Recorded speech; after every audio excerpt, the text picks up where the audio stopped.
Hey people, welcome to देवा। मेरा नाम देव है और मैं देवों का देव प्रभु यीशु मसीह के विषय में चर्चा करता हूँ। कुछ पेंटिकोस्टल चर्च की झूठी शिक्षाएं या गलत शिक्षाएं के बारे में और कैसे हम उन्हें बाइबल के आलोक में खंडित कर सकते हैं, उसके विषय में आज चर्चा करेंगे। इस वीडियो का उद्देश्य किसी व्यक्ति या समूह की आलोचना नहीं, बल्कि बाइबल की सच्चाई को उजागर करना है ताकि मसीही विश्वासी धोखे में ना पड़े। Let's discuss this through this video.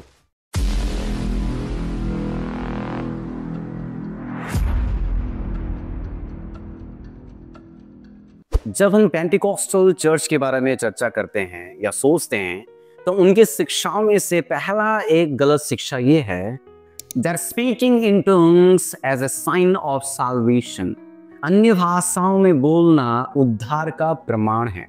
कुछ पेंटिकोस्टल चर्च अक्सर ये सिखाते हैं कि यदि आप उद्धार पाए हुए हैं तो आप अन्य भाषाओं में बोलना जरूरी है। परंतु हम अगर बाइबल के आधार पर देखते हैं तो हमको पता चलता है कि इसकी सच्चाई क्या है। परंतु बाइबल ये कभी नहीं कहती है कि उद्धार पाने के लिए टंग्स में बोलना जरूरी है, अन्य भाषा में बोलना जरूरी है। पहला कुरिन्थियों की पत्री अध्याय 12 का 30 में पौलुस स्पष्ट रूप से पूछता है, क्या सब अन्य भाषा बोलते हैं? एंड उत्तर है नहीं, क्योंकि उद्धार केवल यीशु मसीह पर विश्वास करने से मिलता है। अगर हम देखते हैं यूहन्ना रचित सुसमाचार अध्याय 3 का 16 लिखा है, क्योंकि परमेश्वर ने जगत से ऐसा प्रेम रखा कि उसने अपना इकलौता पुत्र दे दिया ताकि जो कोई उस पर विश्वास करे वो नाश ना हो परंतु अनंत जीवन पाए। हम देखते हैं that faith is the requirement for salvation. Anybody who has faith in Christ Jesus gets salvation. कुछ पेंटिकोस्टल चर्चेस का और एक गलत शिक्षा है, that is the prosperity gospel, समृद्धि का सुसमाचार। क्योंकि कुछ पेंटिकोस्टल प्रीचर्स ये सिखाते हैं कि यदि आपके पास विश्वास है तो आप हमेशा धनवान और स्वस्थ रहेंगे। परंतु बाइबल हमें क्या बताती है? यीशु ने कहा यूहन्ना रचित सुसमाचार अध्याय 16 का वचन 33 में कि इस संसार में तुम्हें क्लेश होगा। प्रभु यीशु मसीह ने पहले ही से बता दिया था कि इस संसार में विश्वासियों को क्लेश होगा, तकलीफ होगा, कष्ट होगा। अगर हम प्रेरितों का जीवन देखें, उन्होंने दुख, भूख और उत्पीड़न सहा, फिर भी वे परमेश्वर के निकट थे। दूसरा तीमुथियुस का पत्री अध्याय 3 का 12 में लिखा जाता है, जो मसीह यीशु में भक्ति के साथ जीवन बिताना चाहता है वे सताए जाएंगे। परमेश्वर की आशीष केवल भौतिक नहीं होती, वो आत्मिक होती है। हम देखते हैं कि anybody who desires to have a devotional life to Jesus Christ, उनके लिए सताव, उनके लिए कठिनाई, उनके लिए दुख, पीड़ा और कष्ट अनिवार्य है। कुछ पेंटिकोस्टल चर्चेस में और एक प्रकार की बातें होती हैं, that is emotionalism over sound doctrine. भावना को शिक्षाओं से ऊपर रखते हैं, क्योंकि कुछ पेंटिकोस्टल मीटिंग्स में अक्सर जोर से चिल्लाना, गिरना, कंपन करना और भावनात्मक उत्तेजना को पवित्र आत्मा का कार्य माना जाता है। परंतु बाइबल हमें बताती है पहला कुरिन्थियों का पत्री अध्याय 14 का 33 में, जहां पर लिखा है, क्योंकि परमेश्वर अव्यवस्था का नहीं परंतु शांति का परमेश्वर है। पवित्र आत्मा शांति और अनुशासन से कार्य करता है।